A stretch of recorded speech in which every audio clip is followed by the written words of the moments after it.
Instagram do'st dugonalarim. Kecha bilasizlar, juda ajoyib voqea bo'ldi.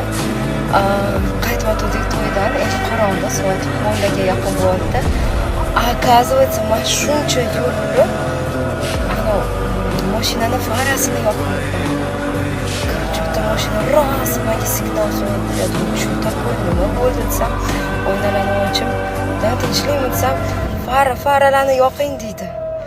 Yashnobatskiy rayon, Seul banketный залdan почти Сергелиgacha man без фара yurdim. Вы представляете? А я думаю, почему так темно, а?